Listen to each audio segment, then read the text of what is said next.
Assalamualaikum warahmatullahi wabarakatuh. Saya Muhammad Ria Pratama. Di sini akan menyampaikan laporan praktikum uji difusi dan osmosis pada jaringan tumbuhan dengan dosen pengampu Salmiati MPD PhD.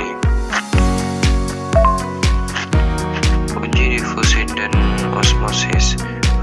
Uji difusi adalah pergerakan elemen partikel, molekul atau ion dari daerah dengan konsentrasi tinggi ke daerah dengan konsentrasi rendah. Proses ini terjadi tanpa input energi atau pasif dan bertujuan untuk mencapai kesetimbangan konsentrasi di seluruh ruang.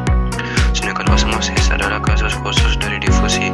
Osmosis secara spesifik didefinisikan sebagai pergerakan molekul air berlarut melalui membran semi-permeabel dari daerah dengan konsentrasi air tinggi ke daerah dengan konsentrasi rendah.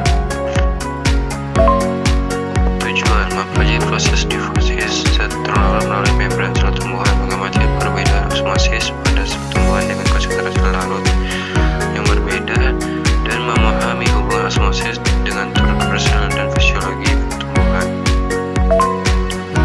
Alat dan bahan. Untuk alat yang kami gunakan yaitu cutter, nampan, mikroskop Petri, disk cawan Petri, tabung reaksi, gelas beker, dan spatula. Sedangkan bahannya yaitu garam, aqueous, gula, air, gambut, kentang, dan daun sawit yang sudah direndam selama 12 jam.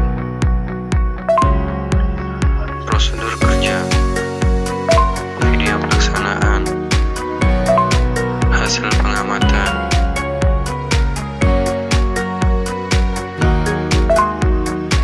Pembahasan. Berdasarkan hasil pengamatan, perlakuan air membedakan pengaruh yang jelas terhadap kondisi stomata dan jaringan tanaman. Pada daun yang direndam dalam air murni, stomata tampak terbuka baik pada potongan melintang maupun permukaan bawah daun.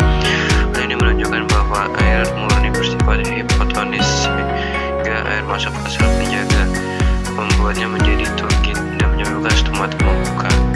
Sebaliknya pada perlakuan larutan gula, sel stomata terlihat mengecil dan stomata menutup. Larutan gula yang hipertonis menarik air keluar dari sel penjaga sehingga sel mengalami plasmolisis ringan dan menutup stomata untuk mengurangi kehilangan air.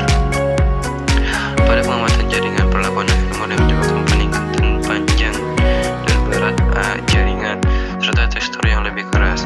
Hal ini menunjukkan bahwa air masuk ke dalam sel meningkatkan tekanan turgor dan membuat jaringan mengembang. Sebaliknya pada perlakuan air garam, panjang dan berat jaringan menurun dengan teksturnya yang menjadi lunak.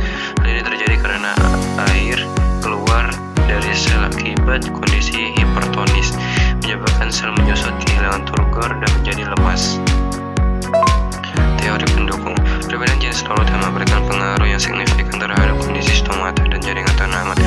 Pada perlakuan air murni, stomata tampak terbuka dengan air murni bersifat hipotonis sehingga air bergerak masuk ke sel penjaga. Hal ini meningkatkan tekanan turgor dan menyebabkan stomata membuka secara normal.